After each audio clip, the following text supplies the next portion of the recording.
ఉదయం దేవుని వాగ్దానం. నీకు వాగ్దానం ఇచ్చిన దేవుడు నమ్మదగినవాడు, నిన్ను విడువడు, ఎడబాయడు. ప్రైజ్ ది లార్డ్ అండి. Good morning. అందరు బాగున్నారా? ఈ ఉదయకాల సమయంలో అందరికీ ప్రత్యేకమైన శుభములు తెలియజేస్తూ ఉన్నాను. దేవుడు మిమ్మల్ని, మీ కుటుంబాలను దీవించి ఆశీర్వదించునుగాక. విశేషకరమైన నూతనమైన కృపను ప్రతి ఉదయం దేవుడు మనకిస్తూ ఉన్నారు కదండి. అద్భుతమైన రీతిలో నడిపిస్తున్నారు. ప్రత్యేకంగా ఈ ఉదయకాల సమయంలో, ఈ ప్రత్యేకింపబడిన రోజున దేవుడు మనందరితో ప్రత్యేకంగా మాట్లాడబోతూ ఉన్నారు. దేవుడు, ఆయన మాట చాలా అద్భుతమైందండి. ఆయన మాట్లాడితే చాలు బ్రతుకులు మార్చిపడతాయి. ఆయన మాట్లాడితే చాలు ప్రతి విషయంలో మనము అనేకమైన వాటిలలో మనం ఎంతగానో గొప్ప కార్యాలు చూడగలుగుతూ ఉంటాం. ఉదయకాల సమయంలో ఇంకా ఆలస్యం చేయకుండా దేవుని మాటల్ని అందరం కలిసి ధ్యానిద్దామా? ఈ ప్రత్యేకింపబడిన రోజున దేవుడు మనందరితో మాట్లాడుతున్న ప్రత్యేకింపబడిన మాటలు ఇర్మీయా గ్రంథం 40వ అధ్యాయము 4వ వచనం. ఈ దినమున నేను నీ చేతుల సంఖ్యలను తీసి నిన్ను విడిపించుచున్నాను. ఆమేన్. దేవుని నామానికి మహిమ కలుగును గాక. అద్భుతకరమైన మాటలు కదా. చూడండి, ఈ రోజున ప్రత్యేకంగా దేశమంతా కూడా రిపబ్లిక్ డేని జరుపుకుంటున్నారు కదండి. జనవరి 26 అనగానే ఎక్కలేని ఆర్భాటాలు, ఎక్కలేని హంగామాలు చేస్తూ ఉంటాం. అంటే దేశాన్ని మనం ప్రేమిస్తూ ఉన్నాం కాబట్టి మనం అది చేయగలుగుతున్నాం. ఎంతో మంది గొప్ప గొప్ప లీడర్స్ ఎవరైతే ఉన్నారో వారు చక్కగా వారి పాత్రను వారు పోషించి ఉన్నారు. ఎంతగానో దేశం కొరకు శ్రమ పడ్డారు కదండి. అయితే చూడండి, దేశంలో అన్యాయాలు, అక్రమాలు, చాలా భయంకరమైన పోరాటాలు, విభేదాలు, ఇంకా చెప్పాలి అంటే అల్లర్లు, ఇలా అన్నీ కూడా చూస్తూ ఉన్నాం. సమాధానం లేదు, సంతోషం లేదు, నెమ్మది లేదు, ఐక్యత లేదు కదండి. ప్రతి దాంట్లో, ప్రతి విషయంలో చాలా భయంకరమైన వార్తలు మనం ప్రతిరోజు వింటూ ఉన్నాం.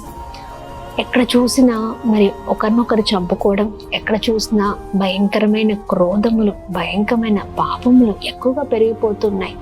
ఒకరిని ఏ మాత్రము కూడా ఆలోచించకుండా వచ్చిన ఆలోచన ప్రకారం చంపేస్తున్న వారు ఎంతోమంది ఉన్నారండి. దేశంలో పాపం ఎక్కువైపోతూ ఉంది. చాలా భయంకరమైన పరిస్థితులు ప్రతిరోజు మనం చూస్తూ ఉన్నాం, ఎన్నో ఎదుర్కొంటూ ఉన్నాం. అయితే దేవుడు ప్రత్యేకంగా ఈ రోజున దేశం కొరకు మనతో మాట్లాడుతున్నాం. దేశంలో ఉన్న ప్రతి విధమైన వాటి నుంచి దేవుడు మనల్ని విడిపించే దేవుడై ఉన్నారని మాట్లాడుతూ ఉన్నారు. అందుకని చూడండి, చక్కని మాట మరొకసారి మనం విందామా? ఈ దినమున నేను నీ చేతుల సంఖ్యలను తీసి నిన్ను విడిపించుచున్నాను. ఆమేన్. దేవుని నామానికి మహిమ కలుగును గాక. ప్రతి సంఖ్యల నుంచి దేవుడు మనల్ని విడిపించే దేవుడై ఉన్నారు. ధైర్యం కలిగి ఉందాం. దేశం కొరకు ప్రార్థన చేద్దాం. ఎంతమంది ప్రతిరోజు దేశం కొరకు, దేశ క్షేమం కొరకు నశించిపోతున్న వారికి ఎవరు ప్రార్థన చేస్తున్నారండి? ప్రార్థన చేయాలి. ఎందుకంటే మన ప్రార్థన మన దేశానికి ఎంతో అవసరం. క్రైస్తవులకు మనం ప్రార్థించే వారిగా ఉండాలి. దేశము చాలా భయంకరమైన పాపములో ఉంటుండగా, సమాధానం లేని పరిస్థితులు మనం చూస్తూ ఉండగా, ప్రతి ఒక్క నాయకుడి కొరకు, ప్రతి ఒక్క దేశంలో ఉన్న వారి కొరకు, ప్రతి ఒక్కరి కొరకు మనం ప్రార్థన చేసినప్పుడు మనం జీవితంలో ఎన్నో కార్యాలు మనం చూస్తూ ఉంటాం. ఎంతోమంది విచ్చలవిడి జీవితాన్ని బ్రతుకుతూ ఉన్నారు. ఎక్కడ చూసిన సమాధానం లేదు. ఇలా ప్రతి దాంట్లో నుంచి మనము విడిపించబడాలంటే, ప్రతి పోరాటము పైన విజయాన్ని మనం చూడాలి అంటే మనం ప్రార్థించే వారిగా ఉండాలి. ఒక వర్గస్తులకి మరొక వర్గస్తులకి అస్సలు పడదు కదండి. మనుషుల మధ్యలో ఐక్యత లేదు, మనుషుల మధ్యలో ప్రేమ లేదు, మనుషులు చంపేసుకుంటున్నారు. ఇలా చాలా విధమైన వాటిలలో మనము చాలా సిచ్యువేషన్స్ని ఎదుర్కొంటున్నాం. అయితే మనం భారం కలిగి ప్రార్థన చేద్దామండి. దేశం కొరకు మనం ప్రార్థించినప్పుడు ప్రతి సంఖ్యల నుంచి దేవుడు విడిపించే దేవుడై ఉన్నారు.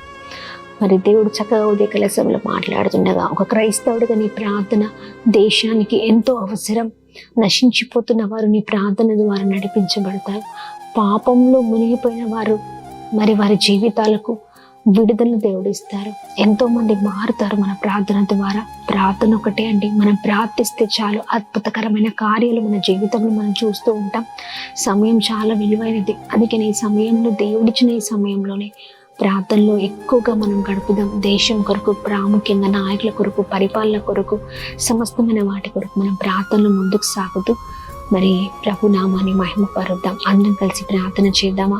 ప్రతి దాని నుంచి దేవుడు విడుదలను గ్రహించబోతూ ఉన్నారు. ప్రార్థన అద్భుతమైన దేవుడవయ్యా, చక్కని రీతిలో మాతో మాట్లాడుతున్నందుకు స్తోత్రం. ఉదయకాల సమయంలో ప్రతి సంఖ్యలను సంఖ్యల నుంచి విడిపించే దేవుడవై ఉన్నాం. మేము ప్రార్థిస్తున్నాం. ప్రజలు ఏ విధమైన వాటిలలో ప్రభావితకుండి సంఖ్యలతో బంధింపబడి ఉన్నారు, వాటి నుంచి ప్రజలకి విడుదల కలుగును కాక. అపవాది భయంకరమైన ఆలోచనలు మనుషులలో కలగ చేస్తూ ఉండగా వాడు యేసు నామములో అపవాదిని మేము బంధిస్తున్నాం. వాడి ఆలోచనలు, వాడి కార్యాలను మేము బంధిస్తున్నాం. యేసు నామములో మీరే సహాయం చేయండి అయా. ప్రజలలో సమాధానం, నెమ్మది, ఐక్యత, సమాధానం, సంతోషాన్ని మీరు దయచేయండి. ఒకరంటే ఒకరు ప్రేమ కలిగి జీవించుదురు కాక అని ప్రార్థిస్తున్నాం. ఏ వాటిలలో అపవాది ప్రజలతో, వారి జీవితాలతో ఆడుకుంటుందో అయ్యా, వాడి ఆలోచనలన్నీ కూడా ప్రతి విషయంలో మీరే బంధిస్తూ అయా ఇదిగోండి ప్రతి ఒక్కరిని నడిపించమని వేడుకున్నాం. సహాయం చేయండి, అద్భుతం జరిగించండి. దేశంలో ఉన్న నాయకుల కొరకు, దేశంలో పరిపాలన చేస్తున్న వారి కొరకు అయా ఇదిగోండి అందరి కొరకు మేము ప్రార్థిస్తూ ఉన్నాం. అలాగనే ప్రభా ఇదిగోండి ఎంతో మంది దేశం కొరకు పోరాడిన వారు ఉన్నారు అయ్యా, ఇది వారి జ్ఞాపకం చేసుకుంటూ ఉన్నాం.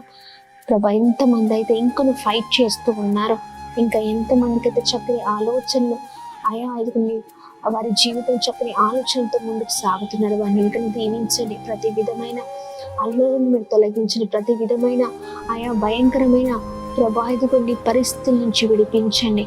ఆయా సమాధానం చేత నింపండి. నెమ్మదిని, ఐక్యతను, ప్రేమను మీరు కలిగించండి. ఈ దేశంలో ప్రతి వాటిపైన విజయాన్ని మీరు దయచేయండి. ఆయా ప్రతి దాంట్లో ప్రతి ఒక్కరికి మీరే తోడుగా ఉండి నడిపించమని, క్షేమాన్ని కలగచేయమని, ఆయా సమాధానం, సంతోషం, నెమ్మదితో నింపమని.